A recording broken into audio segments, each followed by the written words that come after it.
for being here. I'm Jen Uten, Assistant City Manager for the City of Longmont, and I appreciate the opportunity to bring our community together for this important presentation and question and answers about what the city can and cannot do related to airport noise. We're fortunate to be joined tonight by John Putnam from Kaplan Kirsch, which is the city's special counsel firm that specializes in legal advice and analysis on airport issues. While reviewing the city's voluntary noise abatement procedures and during recent city council meetings, we heard from the public that there's a desire to better understand what's allowed in terms of regulating airport noise. This evening is intended to provide that public information on this complicated topic, and we wanted a legal expert to field questions directly regarding what the city as an airport sponsor can and cannot do. Our purpose is to share information and to answer questions specifically about airport noise. And I briefly want to mention a few housekeeping items. At the end of this presentation from Mr. Putnam, we will put up a slide with a QR code to scan where people can submit questions for the evening, and we will end our program at 7:30 this evening. If there are questions that we aren't able to answer tonight, including questions that are outside the topic for airport noise, we will work to answer those questions on the website. And with that, I'll turn it over to Mr. Putnam. Thank you, Deputy City Manager, and thank you all for being here this evening. Want to say that I've enjoyed working with Longmont for some time, and I think about 11 years ago, had a similar presentation talking about some of the things that the city could or couldn't do. At the time, I know some of the concerns were related to skydiving at that point. Just a little bit more about me, just so you all know where I'm coming from. I actually started working on airport noise-related issues 30 years ago, and the first issue is actually related to how to kind of protect communities beyond FAA standards. And it has been a tough road along that front, but have worked in a number of areas, challenging FAA actions, as well as implementing steps to try to find the right balance between the benefits that airports provide, but also recognizing that they do have burdens for the community, and trying to find that right balance within federal law. On that point, on federal law, took a sabbatical of sorts from private practice, where I've been working with communities around the country to actually serve as the General Counsel for the United States Department of Transportation.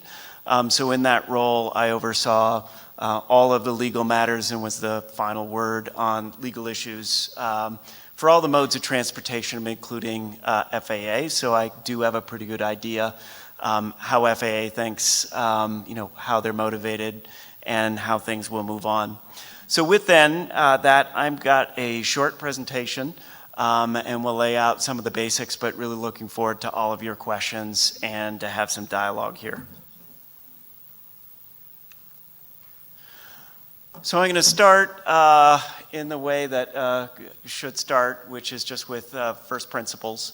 The key thing that I'd like to start with is just with the U.S. Constitution, and with the principle that the Constitution and the laws of the United States are preeminent and are the supreme law of the land. And so to the extent that Congress has spoken, or Congress has empowered FAA to speak, then that will be the dominant principle. In other places, they do leave room for states and localities, and for issues outside of dominant federal interests, then of course states and localities will be able to exercise their powers with minimal interference from the federal government. Which brings us to the approach that Congress has taken with regard to airspace, noise, and safety. And really since the very beginning of the development of aviation and aviation law, the United States and through Congress has exercised what they call exclusive sovereignty of the airspace of the United States. And that was really driven, in the kind of early age in the 1910s and 1920s when there was a wide variety of state and local rules about the use of airspace. A lot of questions: can airplanes fly from one place to another without having to get approval from every landowner, without having to have approval from every city or state along the way? And in response to that, Congress, which has been backed up by the Supreme Court, decided to exercise authority over aircraft in flight, flight safety, air traffic control, flight paths, flight procedures, the kind of specifics that guide how aircraft move from the ground into the skies, through the skies, and back down again. And similarly, Congress, especially starting in the 60s, has become much more active on the question of aircraft noise. And in that front, with its first action in 1968, directed FAA to create noise standards for aircraft, which it's done. It is a slow process. It's one that's integrated with international authorities, recognizing it's an international industry, and for some of the same reasons. Congress didn't want to see Boeing have multiple different standards, some which apply here, some which apply in Europe, some which apply in Asia. So the intent has really been to try to have a more common approach to some of the standards for aircraft, and really have a hard set of preemption related to noise regulation. We'll also note that the Federal Clean Air Act, and happy to take questions on that as well, also demonstrates a federal dominant interest on emission standards.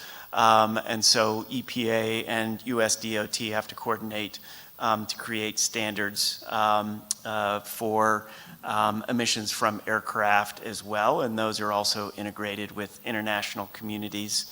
Again, no room for states. For example, Colorado can't create a looser or more strict standard on aircraft emissions, just as like it can't for noise in that area. So all of those are found in federal regulation. Part 36 has standards for everything from smaller aircraft that are powered by piston engines all the way through the large jets that folks will see coming out of Denver International Airport.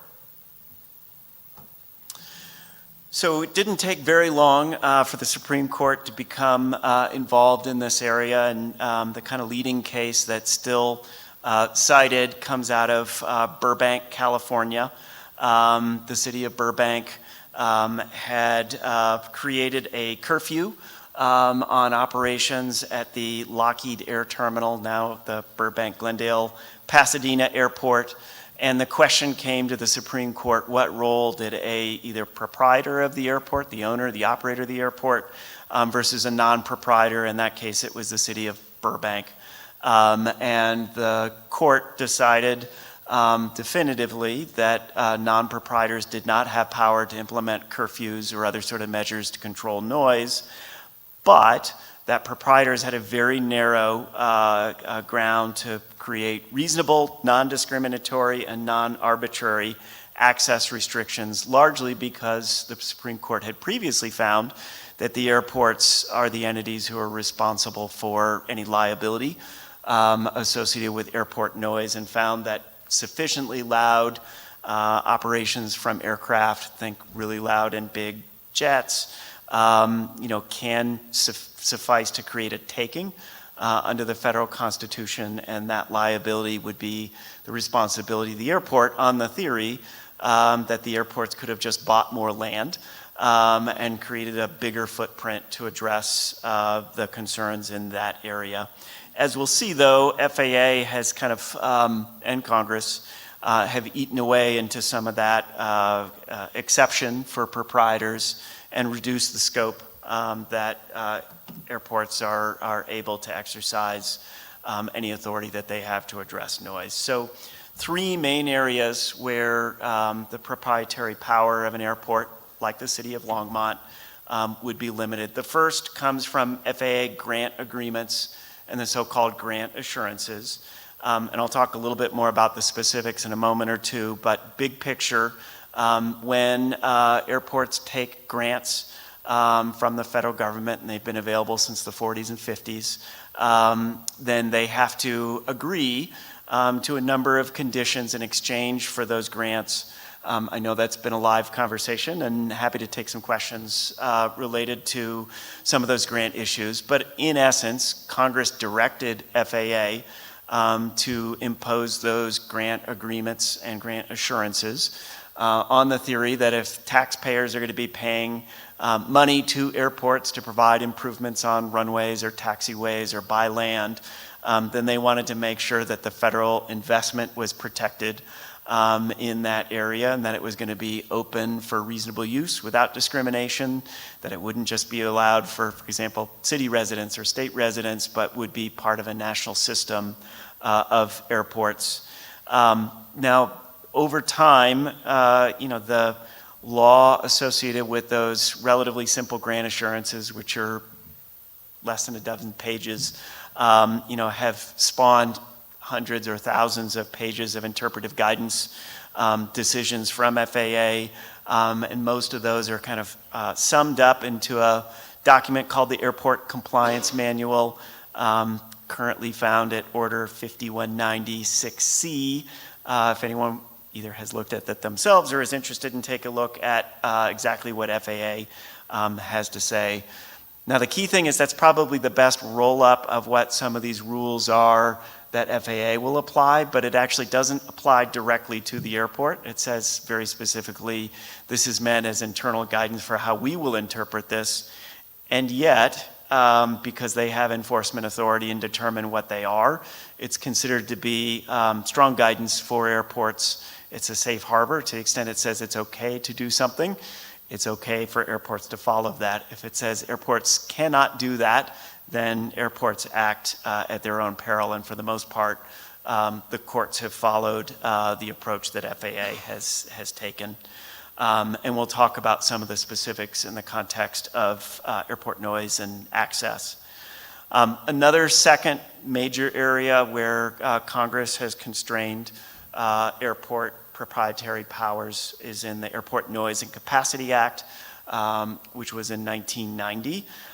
For the most part, that's going to apply to jets, larger aircraft, and so I'm not going to spend as much time with that, but created a trade-off where it phased out some of the noisier jets that were in existence in the early 90s, provided airlines about 10 years to phase those out, but in exchange created a much more rigorous FAA approach to approving restrictions on the newer, quieter jet aircraft, some helicopters, some heavier turbo prop aircraft, of which there are relatively few at Longmont. And then the third category is just related to constitutional limits. And these are familiar for any action that the city might take. It owes an obligation of equal protection. It can't unreasonably discriminate between similarly situated folks. And that could apply to aircraft contexts as well. Due process is required. It can't just take property. It can't just severely restrict without going through adequate process under law. And then under the Commerce Clause, there is a requirement to avoid discrimination and undue burdens on commerce.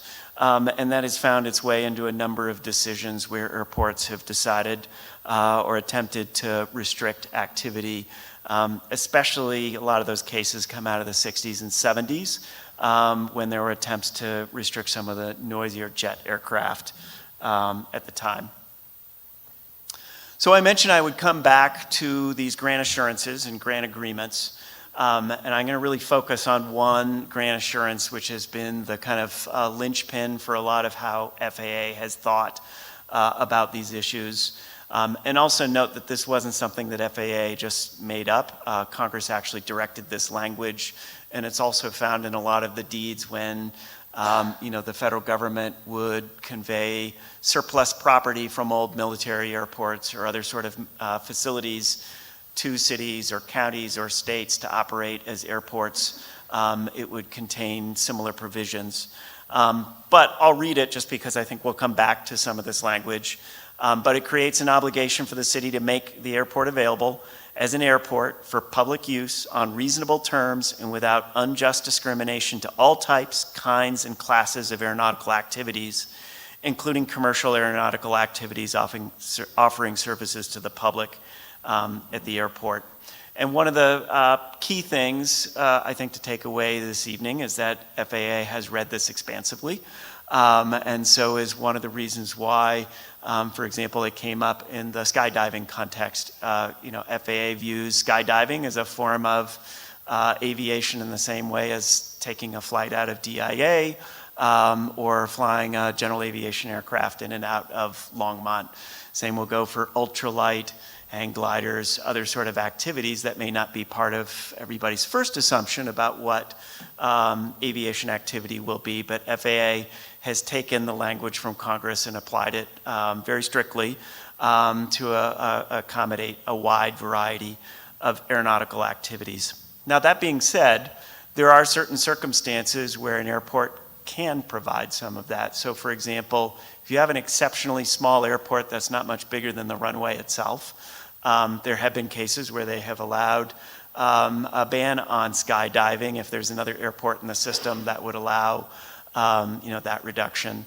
If an airport has a short runway and only a short runway, it can ban aircraft that require a much longer runway in order to operate safely.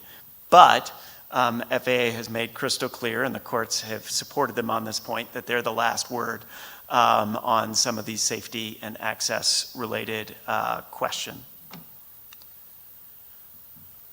So what can the city do under FAA guidance, some of their past decisions and court decisions? So one critical power that the city has is to exercise authority over both the property that it owns for the airport. It can buy property, maintain uses for that property. One of the reasons why Denver bought such a huge airport out at Denver International Airport was really to provide that huge buffer to be able to grow and expand in a way that they weren't able to at Stapleton and next to a number of communities at that when they built that airport. Also has authority over nearby property through zoning and other sort of land use powers that the city exercises every day. That's a place not only of authority, but also of obligation. One of the other grant assurances actually requires the airport to use reasonable steps to protect safety and protect against noise in some of those areas, although it's taken a fairly narrow view of what noise impacts might be. It does allow airports to collect complaints, to bring those complaints back to FAA, to go work with aviation users on the airport, to create voluntary cooperative programs with pilots and others on airports, similar to the program that Longmont already has, and I know is part of the conversation that will be happening with council in terms of updates to that program.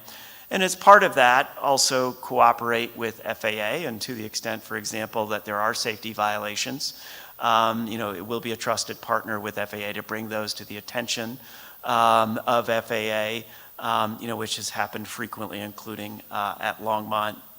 And then also has the ability to make requests of FAA, for changes in flight tracks, changes in patterns. But again, generally FAA will be the last word on whether or not those are safe and efficient, and whether they're warranted under the circumstance. So knowing that touch and go and stop and go operations are a particular subject of concern for residents right now, did want to go kind of straight to what FAA has said and continues to say on the subject of restrictions on touch and go operations. And this is one, and again, I mentioned this FAA Order 5160 or 5190.6C. That's the most current FAA guidance on the subject. They just updated it earlier this year. But in paragraph 14.8, if folks want to go look that up, and we can get links to the extent that folks would find that most helpful. they make it pretty clear that it can't be just prohibited without justification. And because touch and goes and stop and goes are part of the training and the requirements for keeping pilots current, FAA has taken a pretty strong position that it would require a fairly extensive case to be able to convince them to have a prohibition or to have hours of operations or other limitations on those activities. And indeed, FAA, and I'll talk about this a little bit more, has backed that up in specific contexts, particularly at an airport in Florida, Pompano Beach Airport, which again, if folks are interested, they can supply the citations so they can go and take a look at that themselves. And I think part of FAA's thinking, and having been inside the belly of the beast, can understand that they have, a lot of concern of what happens if one airport starts limiting something that's part of flight training, then the next airport, and before they know it, it is harder to train pilots. It's harder for pilots to keep current, and obviously it's important to keep folks, current within the system to provide an adequate number of pilots for the full range of activities from military and large commercial aircraft through smaller general aviation operations. And so, again, that's the kind of direction from FAA, but it really follows, I think, a direction from Congress. We'll also note, and this may not come as a particular surprise, particularly in the current Congress, particularly in the Senate, which is dominated by rural states, there has been a large amount of guidance from currently the majority party, but really from both parties, to support general aviation airports. And so it has kind of gone into these areas of wanting to protect that federal investment. So looking a little farther into that compliance manual, FAA does provide a little bit guidance of saying, okay, if there is going to be a restriction, we'll give you some of the things that we would need to see to make that happen. And so in paragraph 13.12, they make clear that from their perspective, any restrictions must be justified by an existing non-compatible land use problem. Very FAA speak, and I apologize for that. Essentially, you need to prove that there is a noise problem affecting an incompatible land use. Think homes, think schools, think churches, and what they will consider to be a problem is tied to the standards that they've set for what they believe to be an incompatible level of noise. And that's 65 DNL. DNL is day-night level, and Congress directed FAA and EPA to work together to create a standard or threshold for incompatible land uses.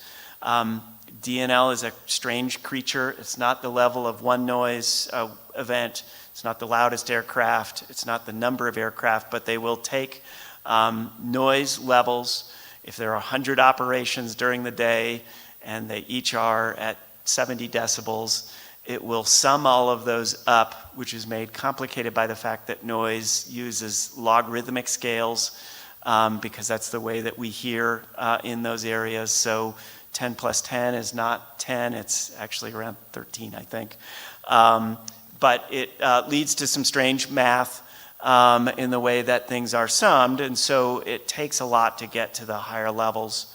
In terms of the level that they chose of 65 decibels, that came from science that was available in the early 70s. And there has been direction by Congress to kind of revisit that question. FAA has had a number of public processes. It's collected a lot of information. There is a lot of information from Europe. There's a lot of information from the United States that suggests impacts at lower levels, but ultimately it is a policy decision that's been left in FAA's hands, and they have not revisited or changed that level. And so that is one of the big challenges that we've had around the country in justifying some of these changes in operations, because it's really tough to show, except in places of mostly jets, are where you have very, very close and literally houses right underneath the runway to run up to some of the levels that would create a 65 DNL level, right in there. The second criteria that FAA identified was that it needs to be effective in addressing the identified problem without restricting operations more than necessary. And so again, FAA will generally look at other ways of solving a noise problem, and will look for almost anything before you get to access restrictions as a way of addressing noise problems.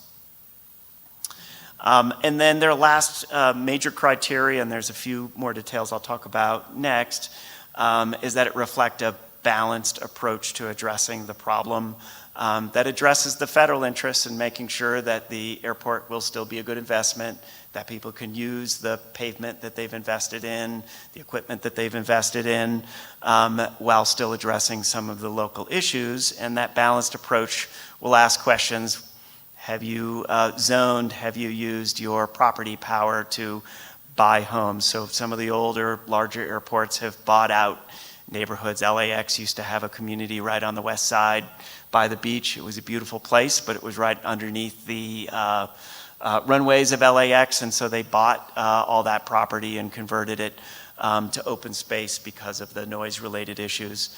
Have there been noise insulation? Have there been zoning, other sort of things to avoid that problem without limiting touch-and-go operations? And they go back a little bit farther, in this case in paragraph 13.14, again, really drilling down on some of these noise questions. So one of the things that they will expect to see is an extensive study of the problem and alternatives. That will be very quantitative in terms of the number of operations, the level of noise, the types of incompatible land uses, again, homes, schools, as we would normally think about them. And often we'll look to, as a gold standard, studies that are required either under the Airport Noise and Capacity Act that I mentioned, which is Part 161, or Part 150 is another type of study that's a voluntary study. FAA does provide funding in some cases to create these studies, but is a comprehensive review of noise impacts and potential options to address some of those issues. But in line with the second bullet, those studies are very much tied to that 65 DNL standard. And so they're very unlikely to find an issue outside of that context. And where they tend to be very unique endangered species or other sort of national park type quiet situation, and happy to take some questions about those exceptions, which are unlikely for FAA to apply here in Longmont. And so I think the other factors, I think have hit most of them, with the exception of the question of, is the sponsor actually facing direct noise liability right now? In some cases, again, mostly the really big airports with really big operations, there have been situations where courts have found liability in those cases. We'll note that there is a lawsuit that was brought by some of the homeowners near Rocky Mountain Metropolitan Airport in Jefferson County that is arguing that there have been takings in those associated with operations at that airport. That's still in the process of folks collecting information in the discovery process. Court has not yet ruled, so we are all watching closely to see what happens in that case. So again, just one last view of how FAA will kind of view these issues and how it would move forward. So first, I mentioned in that Pompano Beach matter, City of Pompano Beach did establish a curfew on touch and goes, limitations on stop and goes, number of other restrictions at the airport meant to address both noise and safety issues. And it found that it violated the surplus property deeds that they received from the federal government, which tracks the language in the Grant Assurance 22. Both of them have their source from Congress. They also view these touch and go restrictions as being a national issue, and so we'll look at it in a national lens and not just the particular concerns and impacts that may be felt on a local level. but also, kind of what this means from a national perspective, knowing that, unfortunately, aircraft are loud, and the impacts are felt everywhere at that point. And so they do view things as a safety, and they are, or as a system, and they are concerned about steps that would affect flight safety, are concerned about the effects on training, and are concerned about spillover effects that one airport won't take action that will then, move the impacts to another community near or far.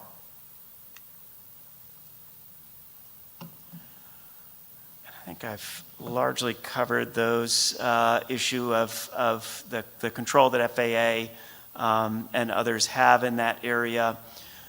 We'll just provide a kind of a scorecard of some of the major cases where these issues have been kind of fully challenged, either in front of FAA or in front of the courts. Centennial Airport down in Arapahoe County attempted to ban commercial service, and that was actually struck down by the federal courts as being unjustly discriminatory, except for the very smaller aircraft. And indeed, they now have passenger service there from JSX, which moved down from Rocky Mountain Metropolitan Airport. Naples, Florida, a case I was actually involved with many, many years ago, did succeed in a ban for the noisiest of those jet aircraft, the Stage 2 aircraft. But they did that only after an exhaustive process that cost them millions of dollars and years of litigation in that area. But they did follow very closely the federal guidelines that were set by Congress and ultimately and by FAA for those noisiest jet aircraft. Santa Monica Airport sought to ban certain larger, faster aircraft, category C and D for the technical pilots folks. Those are aircraft that require more space, more runway to be able to safely accommodate them. And FAA had said that they were not reasonable in establishing those restrictions because from their perspective, it was safe to land those aircraft, and really reiterated their view that they were the final authority, which Congress has supported. I've mentioned the Pompano Beach touch and stop, or stop and go ban. East Hampton on Long Island in New York created a helicopter curfew and noise limits for helicopters. People would fly helicopters from New York City out to the Hamptons for the weekend. And that created a lot of noise concern and impacts in the community. And that one was also struck down because many of those helicopters were subject to the Airport Noise and Capacity Act. And both the FAA and the courts had found that those had not been complied with. Lantana Airport in Palm Beach County, Florida, sought to ban jet aircraft. And that was struck down because the court actually found some propeller aircraft were louder than some jet aircraft, and therefore viewed it as a unreasonable restriction and unreasonable discrimination among types of aircraft. And then finally, Westchester County, just north of New York City, created terminal restrictions on the number of type of aircraft that could use its terminals. And the courts very recently, I think it was just last year, had found that they had not followed the requirements of ANCA in imposing those. So it isn't just FAA, it has been upheld by the courts, and it is a tough road to hoe. So what are the consequences? It's one thing for FAA not to like something, it's another thing to actually have consequences. So what does it actually mean in that case? So FAA has some different tools that they're able to use. The most draconian, the most impactful probably is they are given power by Congress to sue in federal court and seek an injunction if the grant assurances are being violated. They very rarely apply that, and Santa Monica is actually the one case I can think of where they've used that power. Usually their first stop is to threaten to pull grants. including payments on grants that have already been issued but not fully paid out. And so they have an administrative process that they can bring to yank grants, based on what they perceive to be violations. Critically, though, it's not just FAA that can bring that, but users of the airport, others in the industry can bring suits. They're known as either Part 13 or Part 16 actions against an airport. So in the case of Pompano Beach and those stop and go or touch and go operations, that was actually a suit brought by a national organization of pilots and aircraft owners. And FAA took extensive information from those users, other people who intervened in that case, and the airport itself to ultimately determine that those restrictions were unlawful. And then finally, to the extent there are constitutional or other sort of issues, there are still cases where you can have litigation that are brought by users at the airport or other aviation interests to say that the federal sovereignty, that the Constitution is violated to the extent that there are claimed violations. Did want to mention one specific case because it's local. It's been in the news. I know it was an issue discussing this case here in Longmont. And this is actually a sister case to the takings case that I mentioned before that was brought by citizens.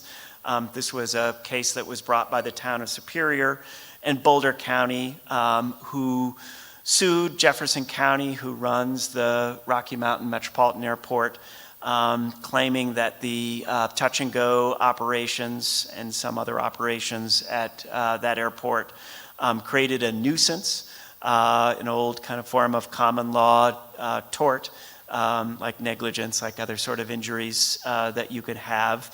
And based on that nuisance theory, sought to enjoin the touch and go operations by those smaller piston-powered aircraft that are being used by flight training operations at the Rocky Mountain Metropolitan Airport. The district court, the kind of first layer of courts in 2025, granted the county's motion to dismiss on the theory that the court is preempted from enjoining or regulating flight operations, again, based on that City of Burbank case that I started earlier this evening.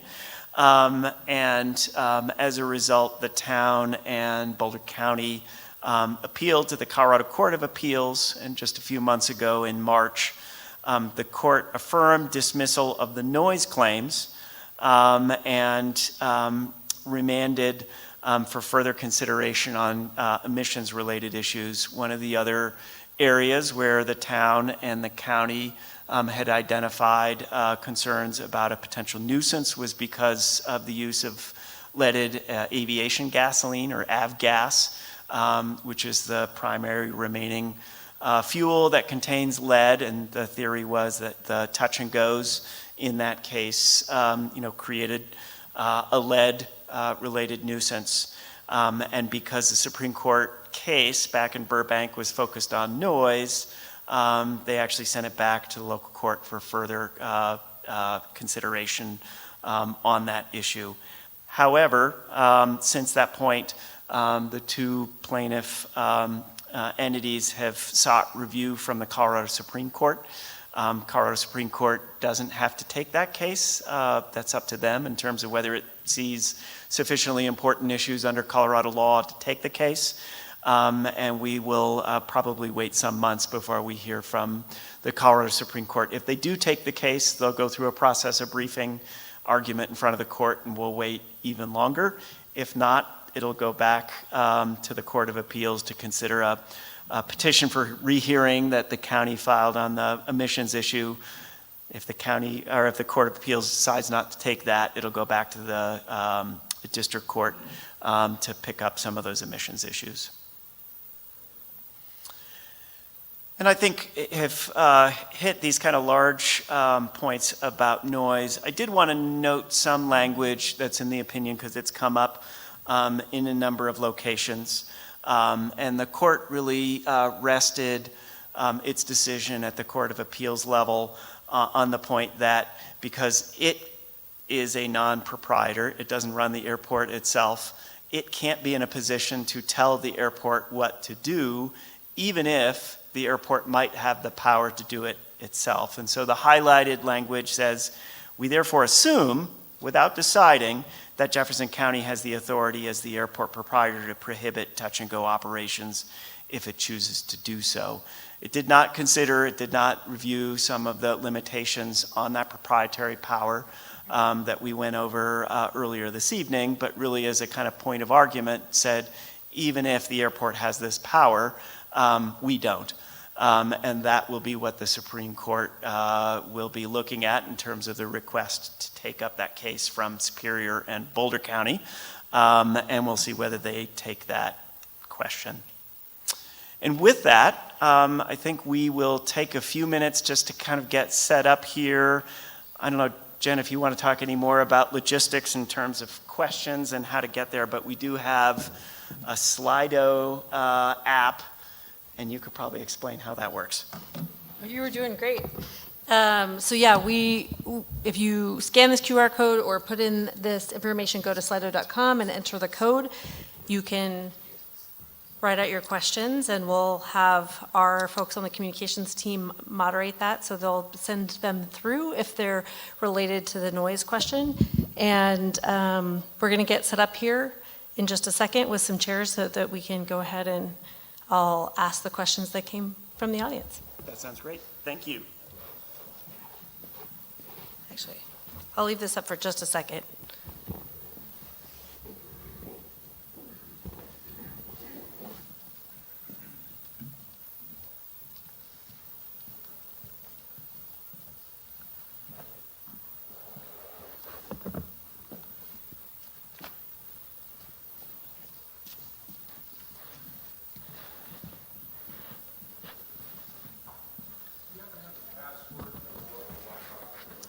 Yes, it's Longmont. It's right here.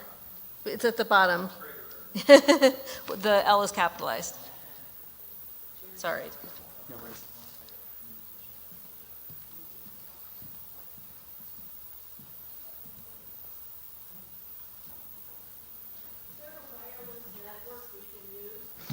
Yep, so it's the pub INET, and the password's right there in the lower right corner, but it's, oh, is it blocking? It's Longmont with the L capitalized 155.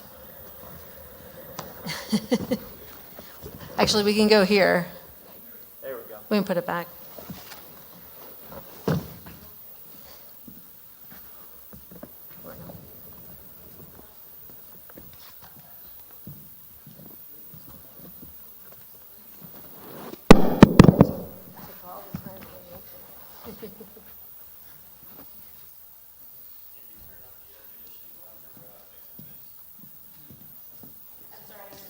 Is there a way to turn up the air conditioning, I think was the question. Should we grab And this one? it looks like the answer is no, that there's not a way to turn up the air conditioning.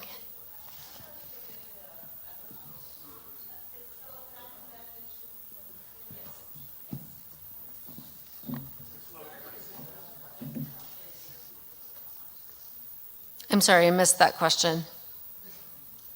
I think she's still having trouble having it load.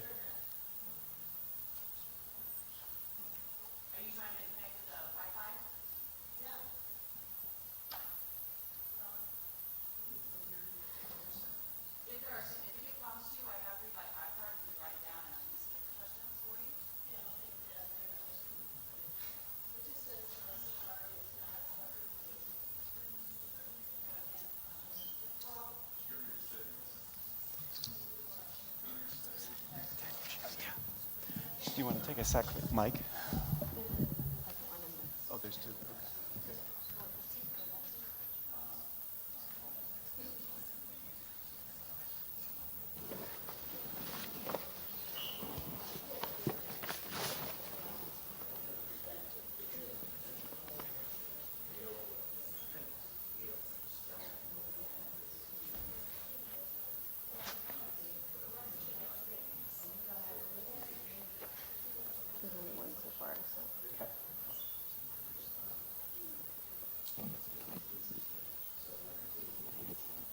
We'll give it a few more minutes. We only have one question in there so far.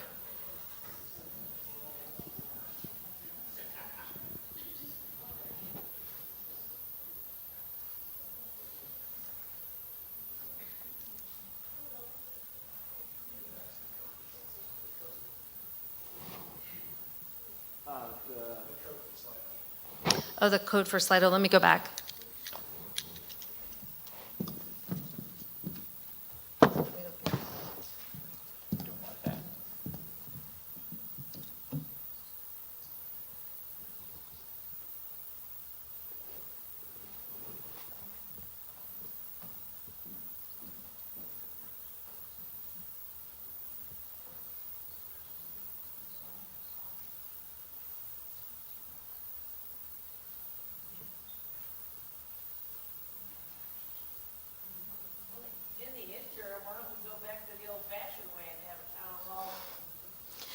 We are being recorded, so hoping to catch everything on the mic here.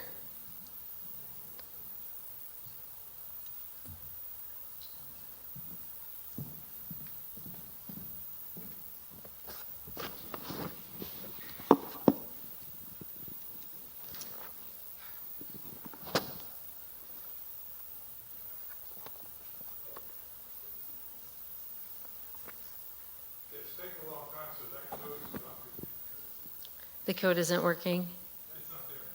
Oh, I moved the code so that we could just have a black background behind us. I can go back. We'll just have to deal with the white behind us, I think. I just didn't want to blind you all. 94679. It's 1294679, if you didn't hear that before.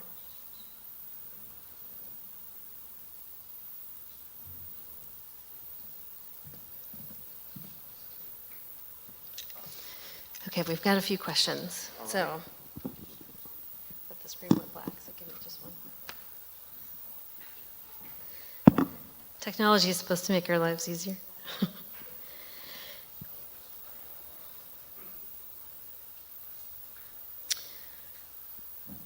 This isn't necessarily noise related, but I'll ask it anyway.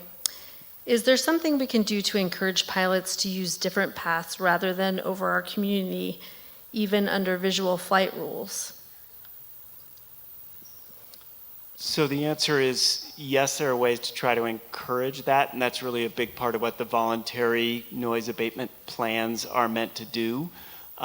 There are currently provisions there that try to minimize the extent, for example, that they fly over downtown Longmont, over more of the residential areas on that front, and it is a kind of ongoing conversation so that as land use changes, as operations changes, if there are better ways to encourage in that area, that is definitely something that the city can do and that airports generally do. And I think for the most part, many of the operators have been responsive to those sort of approaches, especially when you work with them to try to find the best way for getting in and out.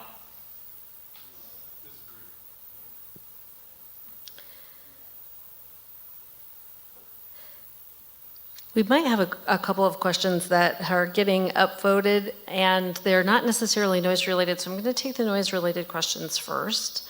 Why is the VNAP a thing with few pilots follow it, and we have daily touch and goes starting at 5:45 a.m.?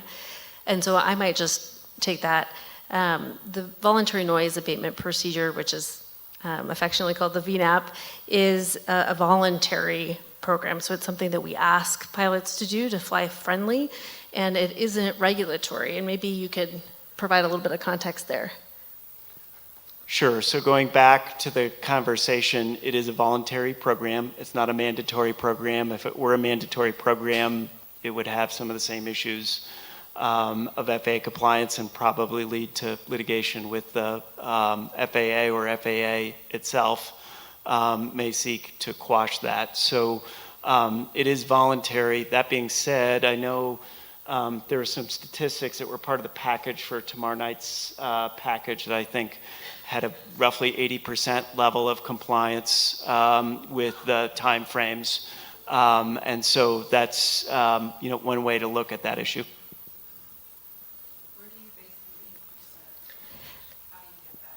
So we actually hired a company, a vendor who did a review of our voluntary noise abatement procedures, and that baseline report and their recommendations are in the council packet for tomorrow evening, and the vendor AMS will be giving a presentation about that, so that's part of what Mr. Putnam's referring to.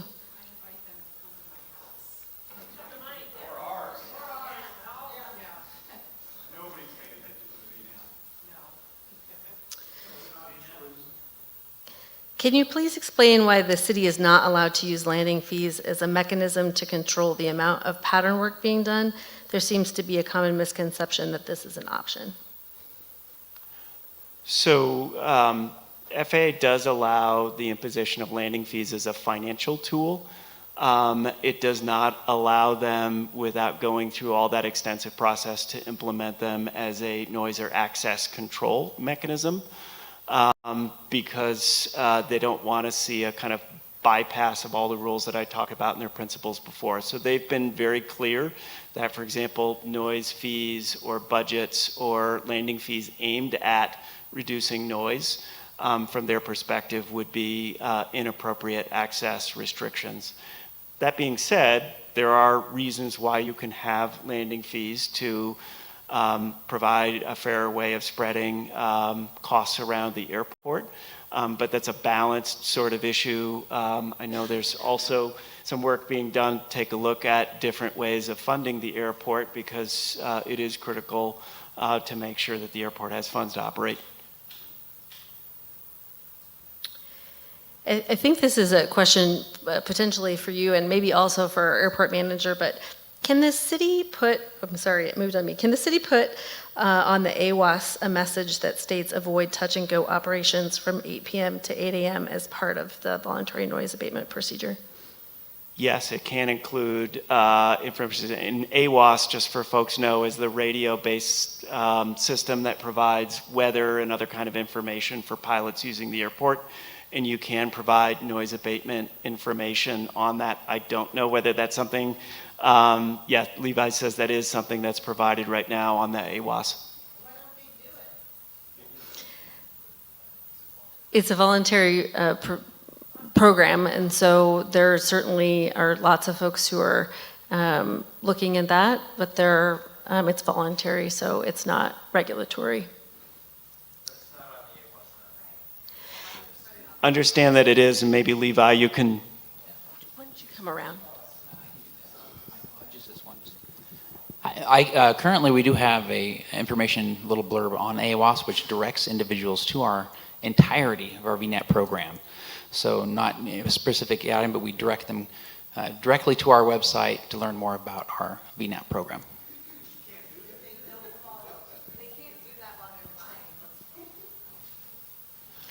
They can't do that while they're flying, but they actually do have access to information on the VNAP as they have their flight planning, and any pilot should be looking at that information before they make a flight plan to use the airport.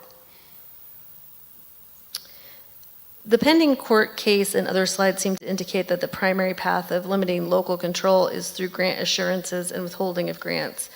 So why do we continue to accept grants with such restrictions? And I guess I'll also take that question. I think City Council has considered that. I think there are requirements that we have under the grant assurances that we've had for previous work, and it requires to have us to have a safe airport, and so that is work that we are doing now to update the taxiway and to keep that safe. And there are, we took grant dollars for the planning last year, and City Council just recently approved a recent City Council meeting, a second phase of that federal grant dollar to make sure that the taxiway itself is safe. So it's ongoing work, and the City Council has wrestled with that. Also, we have an obligation to keep the airport open and safe, and it requires a lot of dollars to be able to do that. And so that's part of the reason that the City Council has taken those grant dollars. The other part of what's on the City Council agenda for tomorrow is a review of the rates and charges. And so if you're interested in kind of understanding the finances of the airport, that's a place where you might be able to look, and there'll be a presentation tomorrow night at the City Council meeting. It'll be one of the last items on the agenda, but the information about the rates and charges is in the City Council packet.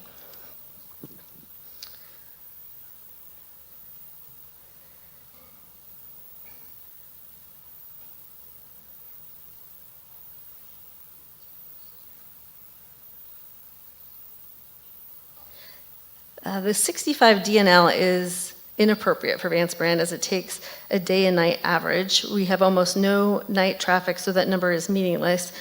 What can we do to get Congress to take a look at revising the standard for small airports? So sorry to throw a kind of a policy question your way. It's okay, because it's actually a policy question that I've been struggling with for 30 years, because there are a number of locations that are similarly struggling. And it's not just small airports, it's large airports as well. As some of the jets became quieter, it affected some of the level, and we also have new scientific evidence of those impacts. So in terms of moving Congress, it really does require engagement, not just with the delegation who represents Longmont and Colorado, but with similarly situated areas around the country. And to date, Congress has not done much more than require FAA to take another look at that, which FAA has not yet done. It most recently made that direction, I believe, in 2024 in FAA's reauthorization process, and it will take some time. And as you can imagine, there are opponents to changing those noise standards because of concerns that would affect cost and other sort of things, who also are talking to folks in Congress. And it has meant that Congress has not acted to significantly change that really since the 70s.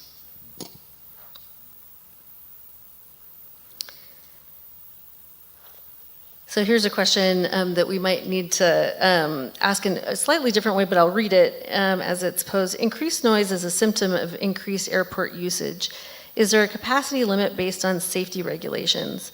How can we monitor if there are too many planes flying at the same time? How many planes can Vance Brand safely handle at one time? And the more planes, the wider the flight pattern. So the question, I guess, related to noise is, and safety, is there anything that kind of regulates the capacity limit for an airport like Vance Brand? So the short answer is yes. That every airport, just like any highway or anything else, has a limit to how much activity you can have safely, and some of that's controlled by the runway, some of that's just the airspace around the runway. That being said, it's generally higher than where most airports are, and I'm not aware of a capacity study that's been done for Longmont in particular, but there are a number of similar airports with similar levels of operations that are kind of viewed safely by FAA. If there were an issue on safety, and I've been involved with a number of airports that have found that, you generally would dig in to do that study to kind of show that there is a genuine safety issue, because we know FAA will look and say, aha, you're trying to sneak in a noise restriction. And so that has to be addressed with FAA. But there are engineering, air traffic control, other sort of studies that could be done to say how many aircraft can be safely landed. You can't have multiple planes landing at one time. There's only so many that you can have in the pattern, the kind of ovals surrounding the runways that will accommodate those aircraft. But generally, you're going to see the first step would be to qualify for an air traffic control tower long before they would actually cap the number of operations. And Longmont is not qualified to have an air traffic control tower. And certainly we have neighbors like Fort Collins, Loveland, others who have also been pushing for a long time for an air traffic control and other sort of measures to address safety. I think you've addressed this, but I'd like you to address it again. So I'll read the question. Why won't Longmont implement noise-based landing fees?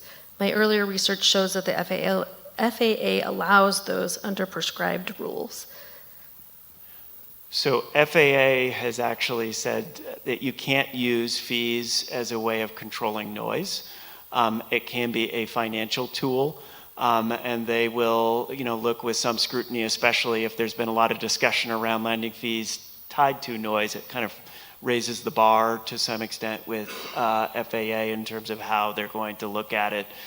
They view fees as a way of paying for the airport, not necessarily creating an access control.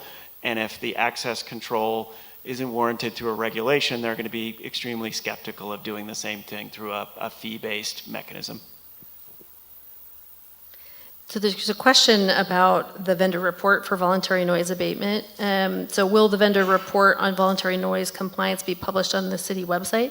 It's included within the packet for tomorrow, and we will be publishing it also on the same portion of the airport component of the City of Longmont website.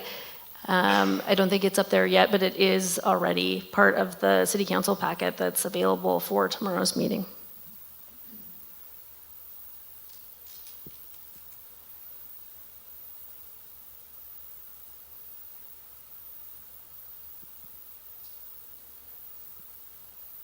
I think we've asked most of these questions, so I'm just giving it another review.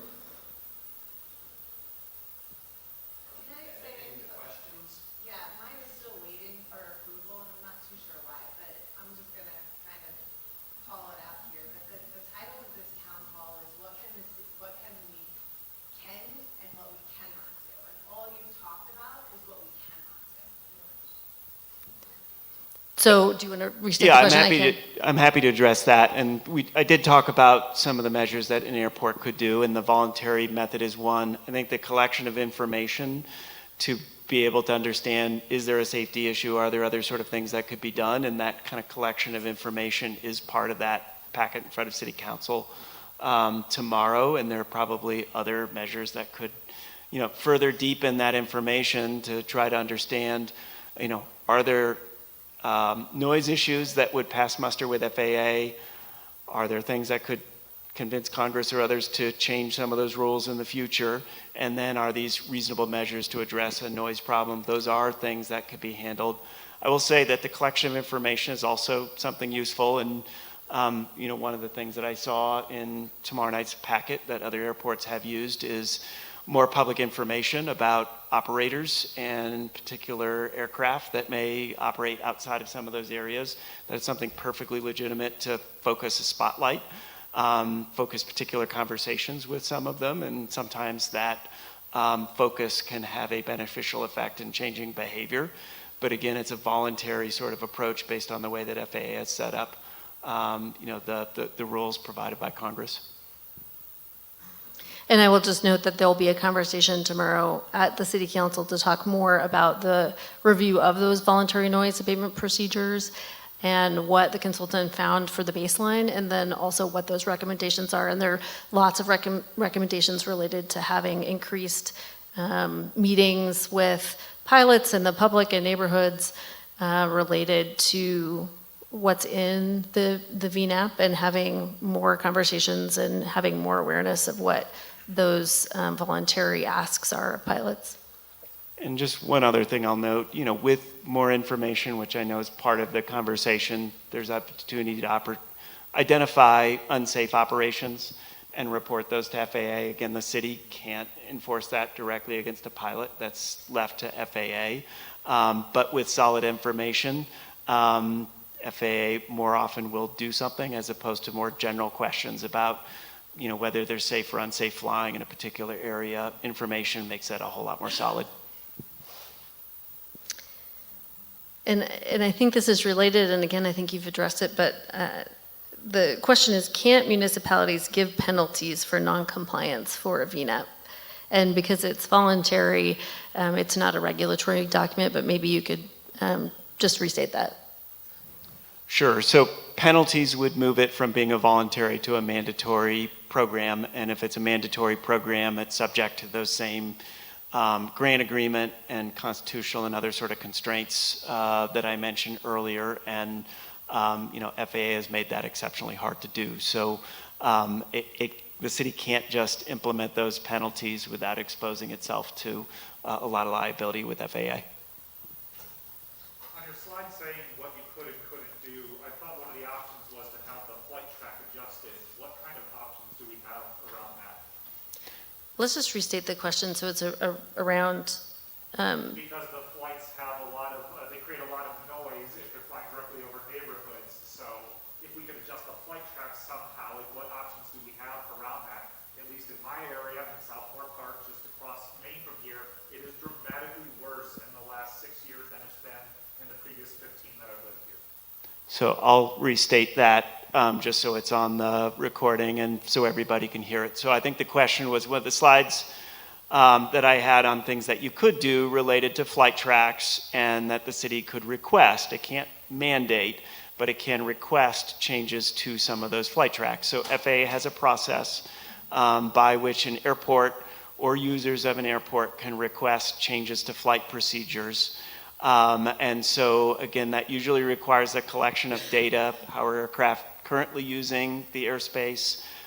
Is it creating particular impacts because it tends to be over residential communities and there's an option that would avoid those communities. Those are places where FAA will work, with a request that's backed by data, and generally you'll need to start with some of that data to be able to kind of make that case. FAA will then also consult with the users to make sure, that it's not creating another problem somewhere else, creating a safety issue or other sort of places, but that is a place where FAA can show some flexibility if they see there is a better way to make some of those things happen without just moving the impact somewhere else or creating a safety issue. So what kind of data are you talking about? What kind of data do we need to collect to make a point to the FAA? We need proof. We need proof. What kind of data are you talking about? So I'll repeat your question just so everybody can hear it, and then it's on the recording. And the question was, what kind of data do you need to collect? What kind of proof do you need to be able to kind of bring that information to FAA? And generally, they're going to look for different types of information. Information about where aircraft are in the airspace and how many, and some of that, sometimes that's radar, but increasingly it's information that each airport or aircraft transmits to tell FAA and other aircraft where they are to keep them from crashing into each other.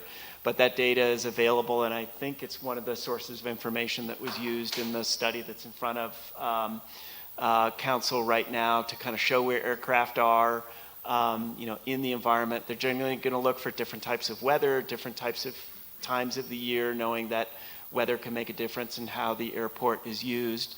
And then an understanding of where people are, where sensitive uses like schools or churches or other sort of things are relative to where the aircraft are. And if there's a better way to do some of that routing, then FAA will consider that. I don't want to get hopes up too high because they generally leave a lot of those decisions in the hand of a pilot unless you can show that impact to the community, so that sometimes noise data can be helpful in that area. But it will start with a pretty thorough understanding of where aircraft are in the airspace.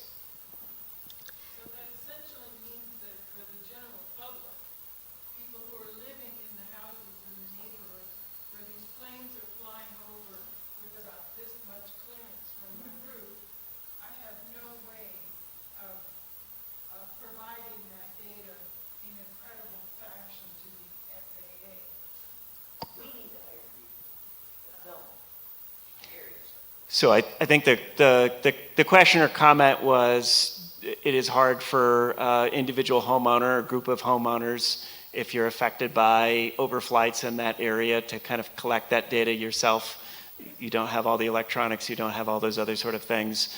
And it is tough to do. I think the person right next to you did point out sometimes studies are brought by neighborhood groups or others and can be submitted to FAA, just as the city or user groups or others can provide that information, but FAA will still scrutinize it with a kind of looking for the kind of high level of technical information to address that. Is there a problem? Is this the most reasonable way to solve that problem? And does it create other problems, just to grossly simplify the kind of way that they look at those? Since my comments being ignored, my question about it does have to do with noise. And here's the question. So the aircraft, just my general observation, again, there needs to be data. I get it. I get the big picture. The aircraft tend to fly a pattern to the south, further south than a standard pattern, about 1.5 miles away from the airport. And I think it has to do with the parachute operations, just to be safe. Why not look, and this creates a lot of noise unnecessarily, because they're ending up deviating over housing. Be safe from the parachutists. Why not do a non-standard pattern to the north and separate the two? Please do. Yeah.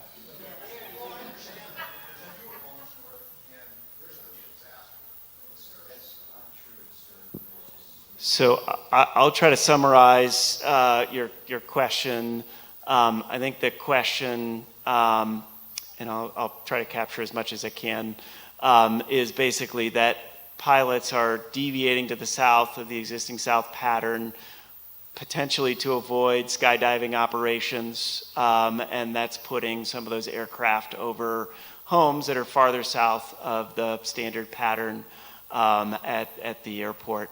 And the question was, well, isn't it possible for the city to look at moving that or creating a non-standard pattern which would move that pattern to the north, or find other ways of deviating? So those are the types of things that FAA could look at if supported by data, and I don't have the data on exactly how they're using the pattern. That may be part of what's in tomorrow night's packet, I'm not sure. But those are the sort of things that you can look at, but especially for non-standard patterns, FAA is going to take a hard look at that and see, is the juice worth the squeeze in terms of, does that create more safety issues? Does it just move operations somewhere else?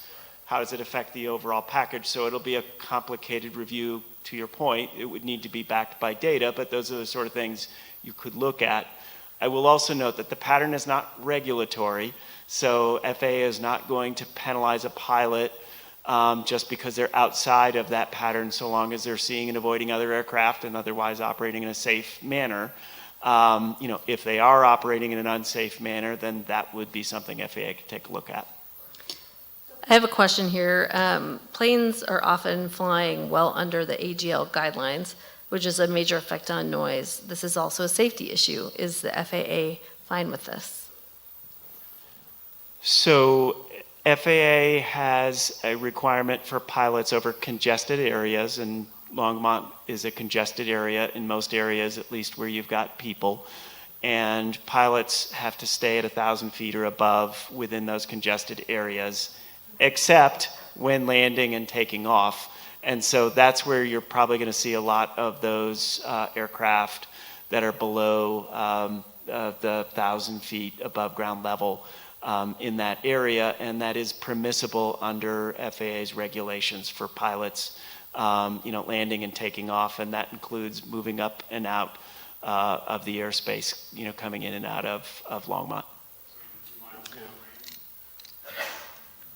Not sure about the precise distances there in that area, but they take a 3% glide slope in. They tend to take off more steeply than that, so would again require taking a look at some of that airspace data, which again is the type of information that I think the city's beginning to collect to have some of that information. I wanted to jump in, and John, I think we worked on this when it was related to the skydivers and the planes. We actually did conduct a safety study evaluating the interplay between the skydivers and air traffic that led to the use fee on the south side of the airport, which we actually did end up in a part 16 on that one. But we did a safety study related to those two components. I'm Harold Dominguez, I'm the city manager. And when was that study done? It was about 10 years ago. Yeah, it was about 10 years ago. Can it be repeated? Please. Part of it is what was identified in the safety study that they had us deal with was really just actually skydivers crossing the runway. And so those were some things that we had to, we sent to, I think, FSDO and Flight Safety Division, and they had to engage in that because, again, we don't have that regulatory control. But the city did provide information to, it's the Flight Standards District Office, Yep. which that regulates the safety of pilots and operators like the skydiving operator, and called attention to that. And there were changes that were made to address safety based on what the city had provided. I have another question. Stage 4 jets, electric propulsion, and newer LSA aircraft are quieter than most piston planes. Based on your experience, to what extent will these new technologies mitigate noise complaints? It's a good question. I think there's a lot of room for improvements as time goes on. The newest piston aircraft are much quieter. I do think there's increased interest in electric aircraft for flight training operations. It actually saves cost for them. There are still a lot of needs to remove lead from the process of general aviation operations. Those take time, and we can't require on an airport level for those to happen. Incentives sometimes can be provided to, help move some of those technologies along. I think they're coming, but a lot of those piston aircraft that we still have out there are old aircraft. They last a long time. They're taken good care of, and so they're still part of that fleet. And so, one of the big picture questions, and this is as much a national question as a local level question, is how to implement that newer, cleaner technology. Quieter. Several municipalities have given incentives for piston aircraft to get retrofitted and to subsidize the cost of unleaded fuel. Could we do that with mufflers on some of those older? Could the city provide an incentive for mufflers on those older aircraft? I think that we could. I may hand over the mic here to Levi Brown, who's the airport manager, to talk about that a little bit. We do have a plan in place related to fuel transition, but we haven't funded anything related to incentives. So maybe I'll let you answer that question. And you covered it. A good start there to it. So we do have a unleaded fuel transition plan, and part of that is actually incentivizing individuals to switch over to unleaded fuel. So that plan is in the works with the city, and that's on our website, and we can certainly, that will be available to the public. To your direct question about mufflers, aircraft are very tightly regulated items. What's on them, and they do have mufflers on them, is very closely mandated by the Federal Aviation Administration, so they are required to be inspected, and they are required to have certain parts on them, including mufflers, and they're required to have the certain mufflers on them. So that's kind of out of our hands a little more. And I'll just add a couple quick things on that point. I'm not aware of any FAA certified mufflers that would kind of further reduce kind of noise levels from what's on a number of these aircraft. For existing aircraft, newer aircraft are getting quieter and are subject to standards. And then the other point that I would just make on that is the biggest part of the noise actually comes from the propeller and not the engine itself. And, that's something, there's not a good tool. There are different types of propellers you can use, but generally not something that's going to make a significant difference in this kind of context. Would a control tower likely have an effect on the total noise impact? Probably not. It is possible that you could, if you have some situations where they will more tightly control airspace, but generally that's because you have a much more congested airspace than you're likely to see, and it would be needed for safety. at that point, and Longmont has not crossed those thresholds yet. That being said, sometimes air traffic control can provide some noise beneficial effects, but I've also seen places around the country where air traffic control is just interested in moving aircraft and they bypass local recommendations to try to just move more aircraft in and out of the airport to address some of the criteria that they're under, which are really moving aircraft as quickly as possible, as safely as possible, and noise is a very distant third for them usually.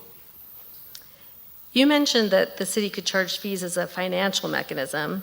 Would you please provide more information on the circumstances that allow for the city to charge fees?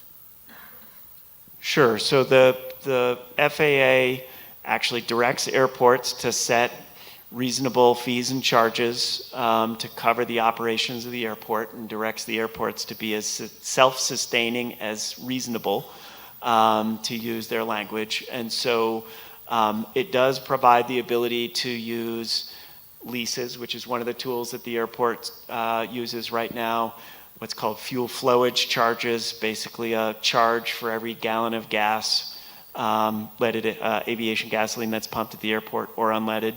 And in some cases, to provide landing fees. So bigger airports like Denver International Airport, other airports that have larger aircraft frequently use landing fees. They're unusual for small aircraft at small airports, and only a very small handful of airports will provide them. So the airport and the city have a fair amount of flexibility to try to figure out the right balance of fees that it charges to pay for the cost of the airport. It can't charge more than a cost to run the airport, including cost of improvement and maintenance and rehabilitation, other sort of things. Can't turn it into a profit center that will then send money to pay for this museum or other city uses. That's another rule that Congress has provided. So it needs to kind of fit within an overall budget, and it also needs to be non-discriminatory. So can't just say Levi has to pay all the charges at the airport just because he's Levi. And we'll look for some of those balances, and generally we'll try to track it based on the costs that are imposed by particular uses at the airport, because a lot of it relates to real estate. Traditionally, a lot of it comes through leases, and then they try to capture the, kind of some of the operating costs through the fuel flowage fees. But there's some room in there, and if it's well described and non-discriminatory, then FAA will generally defer to those. And there'll be some additional conversation tomorrow related to the finances of the airport, related to rates and charges, related to the fuel flowage fee, the lease rates, and those components where there are fees that are being imposed to pay for the airport operations.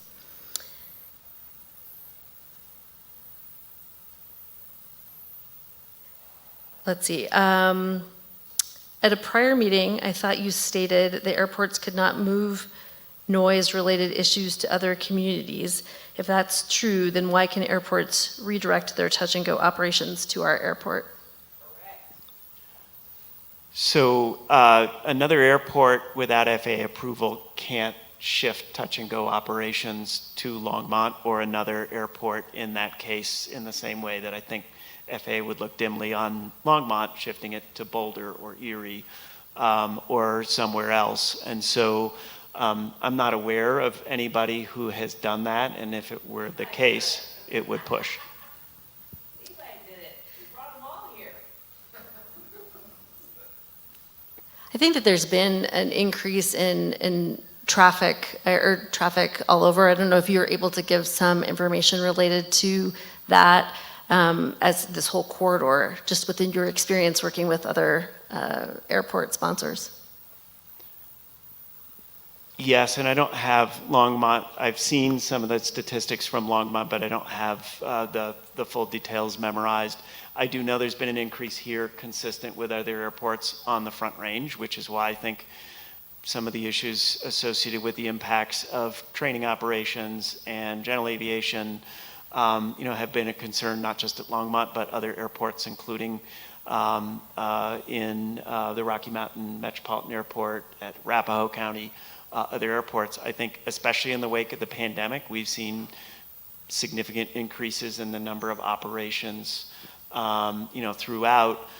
One of the other challenges I think that airports have in managing those issues is that, again, subject to those grant assurances, if somebody comes and they want to provide an aeronautical activity at the airport, they want to lease land, they want to provide operations, then FAA rules require that you grant that operation so long as they can pay their bills and, meet fairly basic requirements on that front. So, it is not a place that, aside from FAA can't require you to build another runway or build a new terminal or do something else like that, but to the extent that it's using existing land and runway and taxiways at the airport, then the obligation is to accept that unless there's extremely compelling safety reason.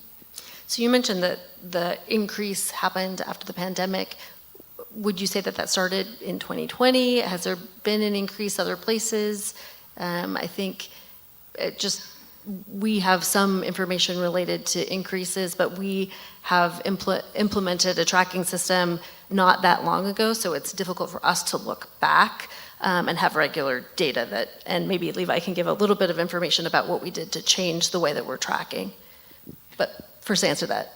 Yeah, and I'll defer to Levi on the specifics of what's happened here at Longmont and the way that you've kind of collected that information. But on a national basis, operations went down, activity went down kind of across the board during the height of the pandemic. So especially 2020, 2021, and then just aviation activity across the board, commercial operations, the flights that you take, out of Denver International, general aviation operations started picking up, considerably after that point. Where the exact point of inflection was for Longmont, I'm not sure, but it's a general pattern and not just Longmont that things went down during the pandemic and then came back up and continue to grow. And regarding flight tracking in Longmont specifically, we began tracking flights in 2023, and that's because that's when the technology allowed us to begin that. Recently, aircraft have been required to be equipped with ADS-B GPS tracking. Prior to that, counts were guesses.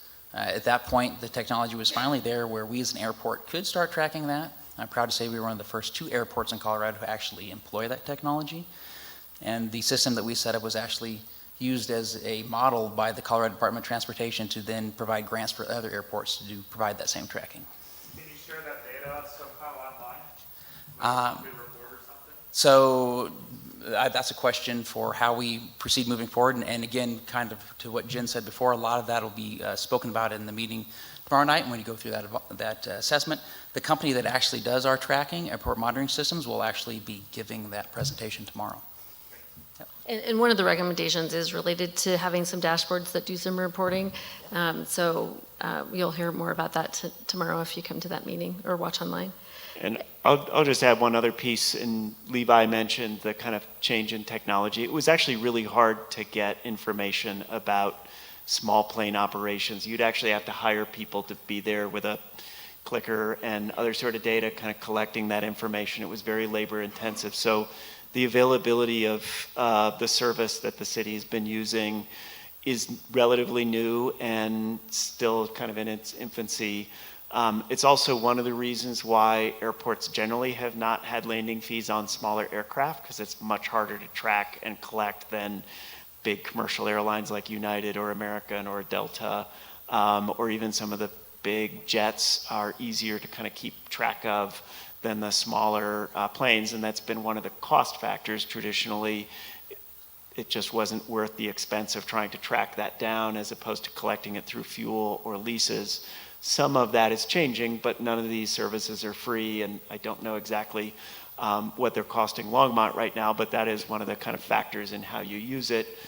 We'll also note, going back to our Congress, There have been moves made by some of the aviation user groups to actually forbid the use of that data for any purpose other than safety.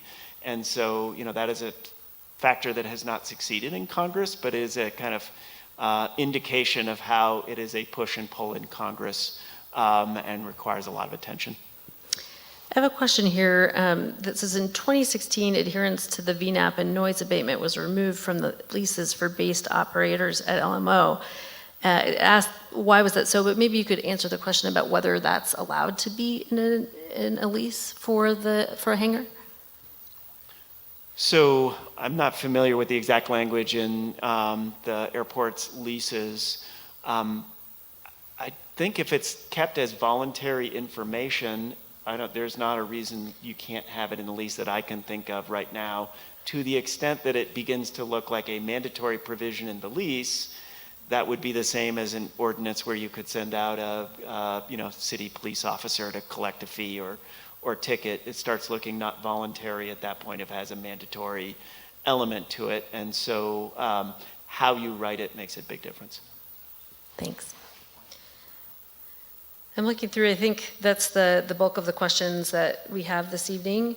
I will say that taking the questions this way is good, and there's also a lesson in how we do it in the future, so I appreciate your patience as I go through this. There is another question here.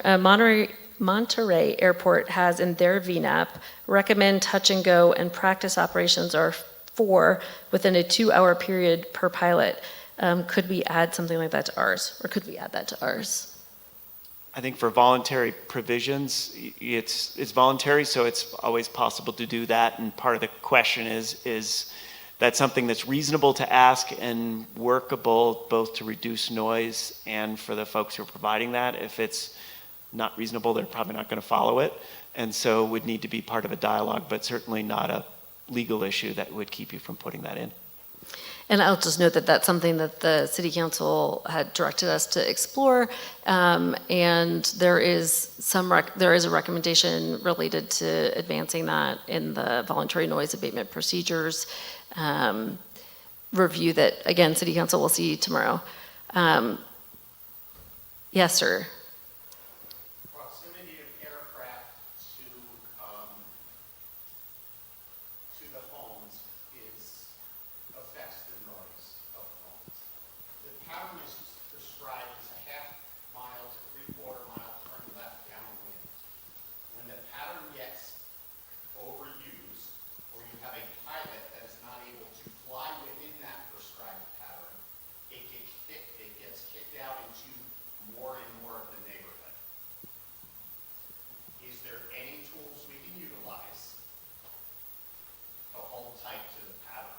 How do we tighten the pattern?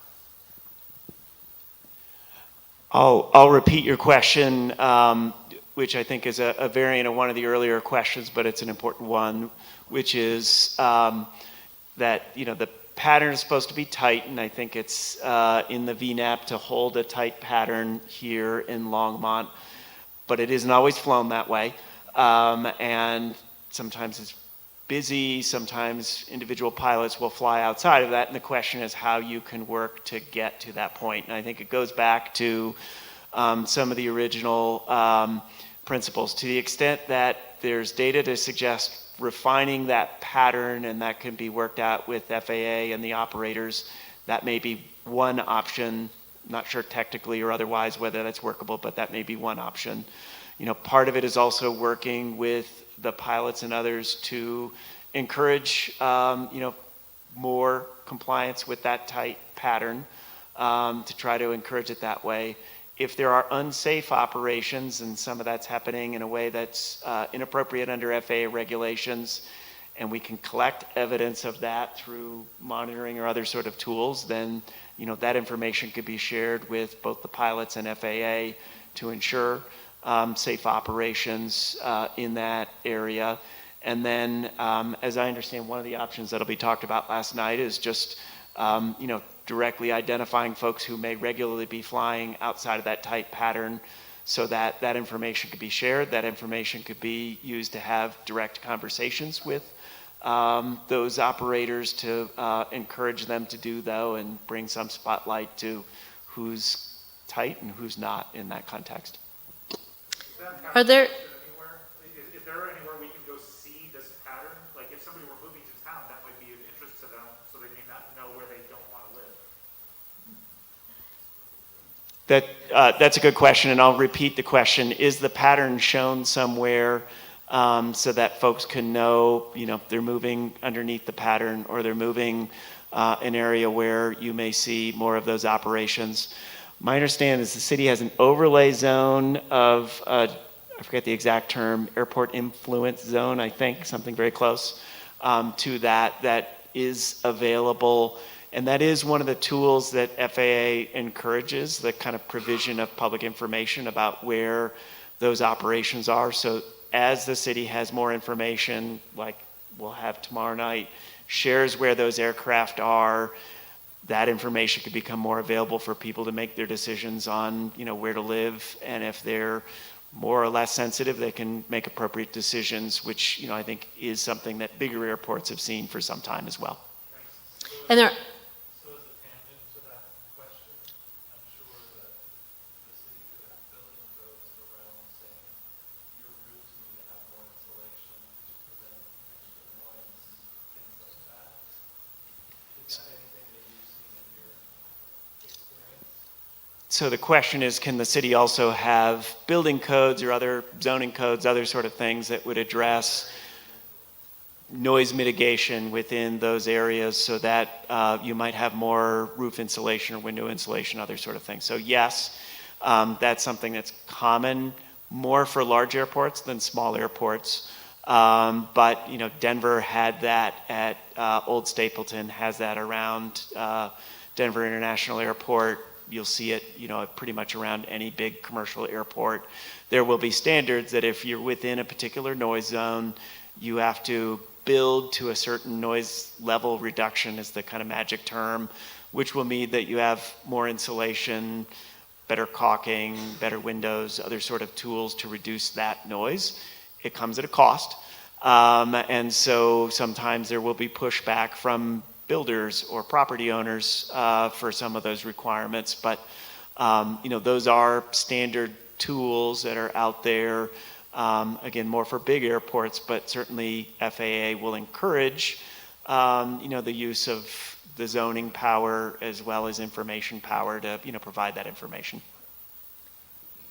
there's a question about whether there are any legal requirements against what the city can incentivize. There are legal restrictions on just how far you could go to incentivize. It's a bit of a gray area, so it's not a hard and fast set of rules. Generally, you can provide incentives to reduce costs at the airport or impacts that the airport has to a point, which is why some of the other airports have been able to incentivize the unleaded aviation gasoline. And I believe that's part of the kind of plans that Longmont has to move out of leaded aviation gasoline over time as well. It is less used in the context of providing, quieter aircraft. That's a bit of a gray area, but I do think there are probably some rooms for incentives on things like bringing in equipment to allow charging of electric equipment. It's not all the way there yet commercially, but I think it's coming. And so it is something that could be explored, but probably requires some close work with FAA because they do have very strict rules on diversion of airport revenue for non-airport purposes. And if you go too far in addressing environmental issues past what they believe is reasonable, they have viewed that as revenue diversion. But again, there's a bit of a gray area on exactly where that line is. Has the FAA been consistent in its interpretation of its laws and policies, or does the FAA's analysis and findings vary as administrations and administrators come and go over the decades?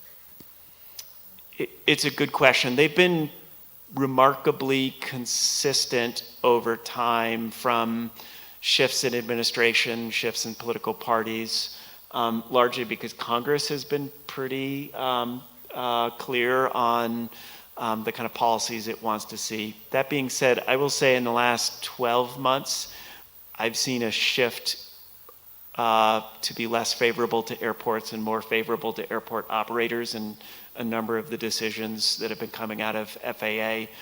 Whether that is a trend related to the administration or just they've had other shifts in staffing over there, kind of unrelated to political issues, I think still need to see. So it is possible, but for the most part, it's been relatively stable. Can the VNAP suggest that FAA has some noise abatement grants that it often uses for things like noise insulation, especially some of the big commercial airports. It also has grants to provide noise compatibility studies, the Part 150 study that I mentioned, which refers to a section of the FAA's regulations. It provides some of the cost, but not all of the cost for providing some of those tools. I will say that is a place that is a little more political, that currently there's a set aside in the main federal grant program, the Airport Improvement Program, that provides a certain amount of that money that goes for noise purposes. Generally, it's not enough to kind of go around, given all the needs around the country, so that's been triaged just a little bit, fair amount, and it's preferentially especially gone to some of the bigger airports. Can the VNAP suggest that the number of touch-and-go operations be limited by the tail number, the plane itself, rather than by the pilot and operations? Again, it's a voluntary program, so I think can make that recommendation, and in some ways, its likelihood to get adherence will be dependent on kind of working out just how reasonable a restriction that will be for, meeting the flight training and other sort of purposes for people who are doing that flying. Could the airport legally offer lease discounts to users who consistently comply with the VNAP? It's an interesting question, but I think when you start putting financial benefits or the flip side of that is penalty, it starts looking much more like a mandatory issue and will raise questions about illegal discrimination. I can't think of a case right now where that's specifically been tested, but I'm sure at least will raise questions and, would be a litigated issue. We're being discriminated on the ground.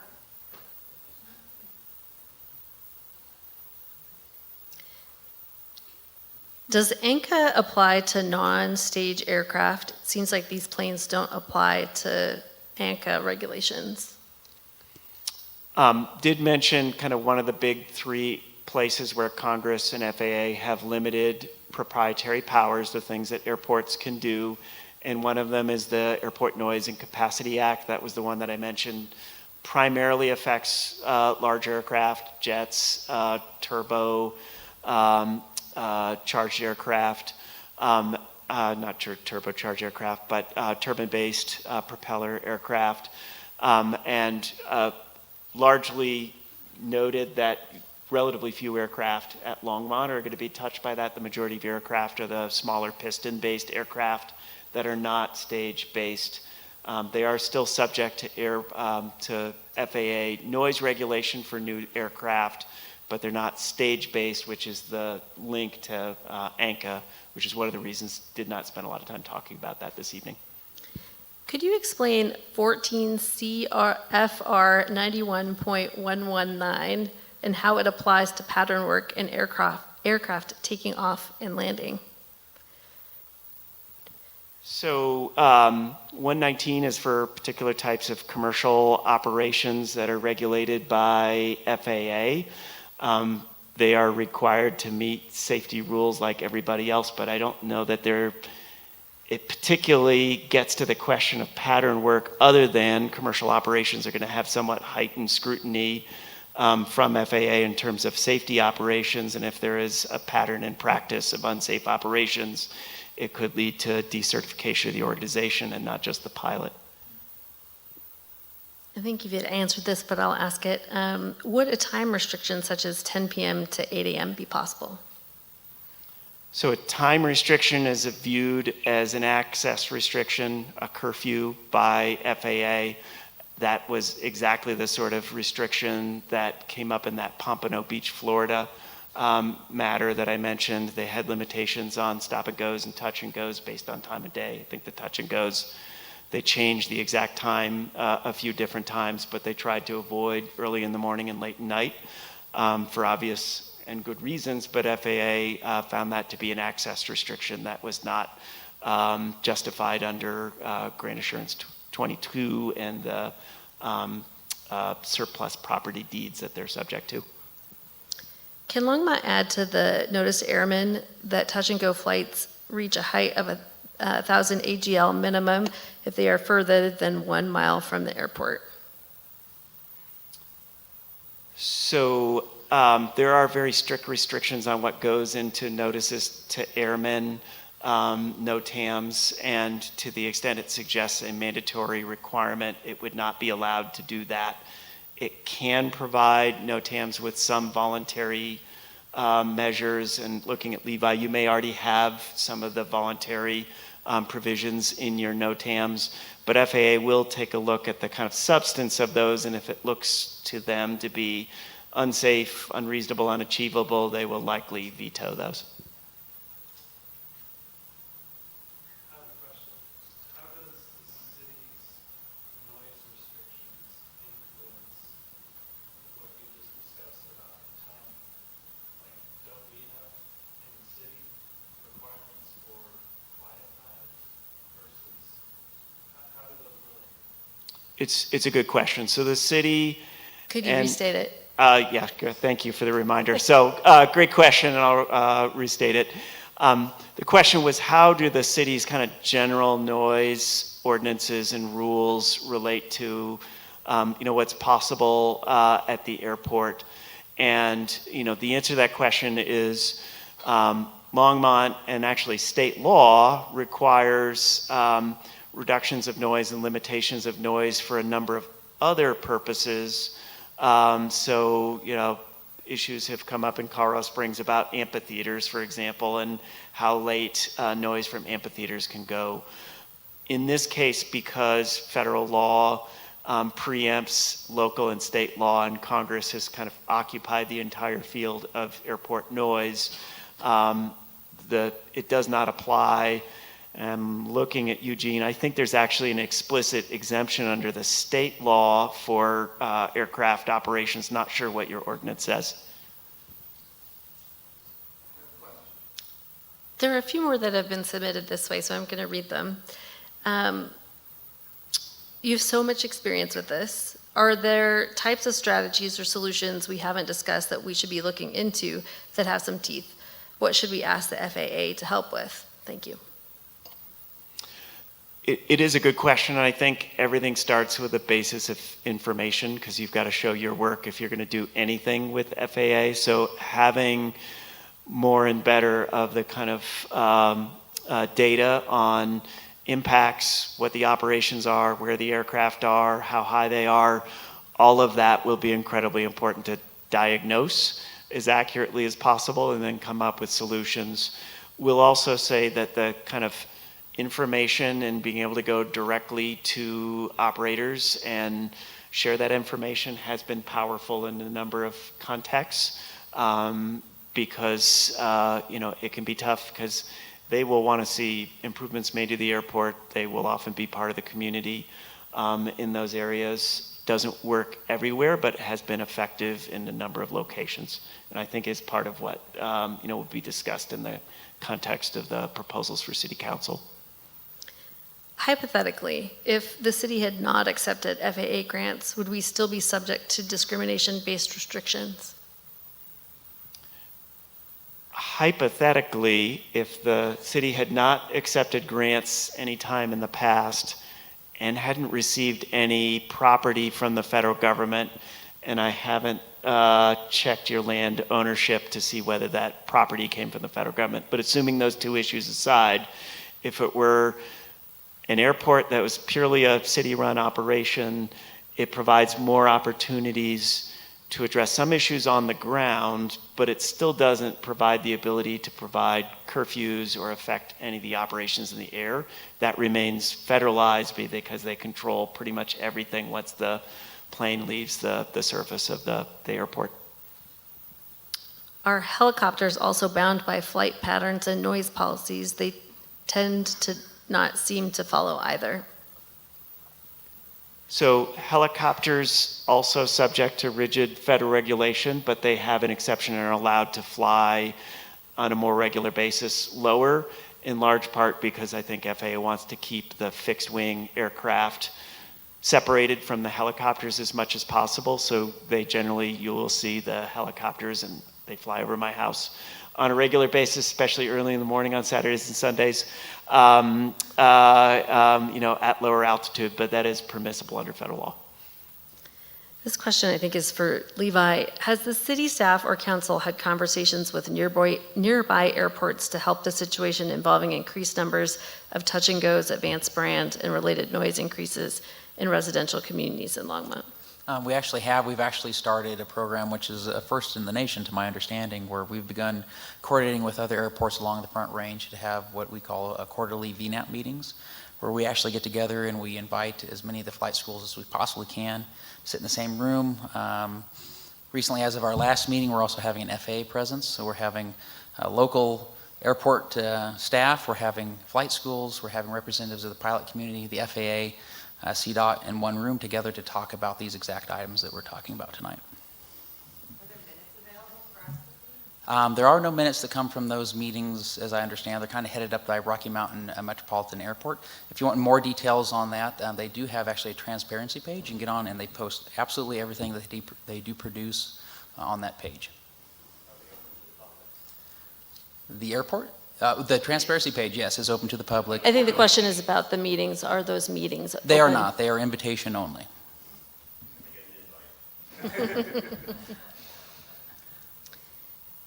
I think we're wrapping up. I'm going to ask this question. We've got it about 12 minutes ago, but in one sentence, can you summarize your points from tonight?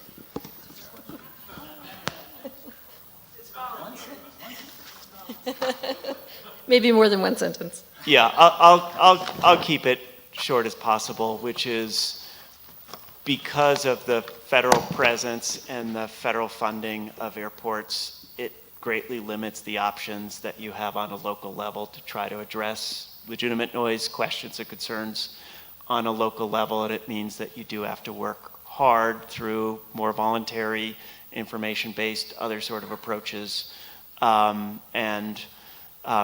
that's hard, but that's kind of where things are just based on the way that federal law has been created. Thank you so much.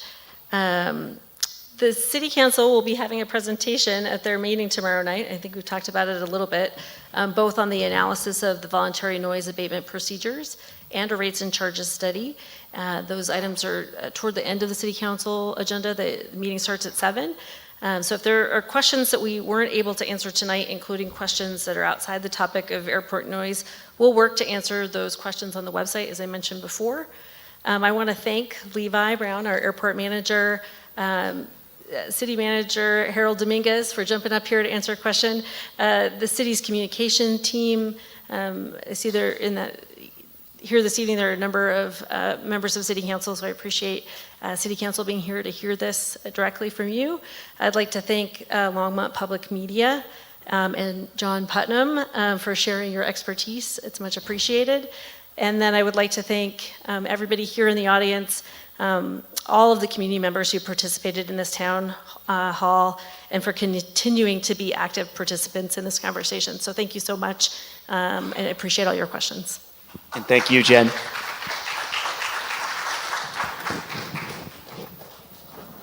Thank you.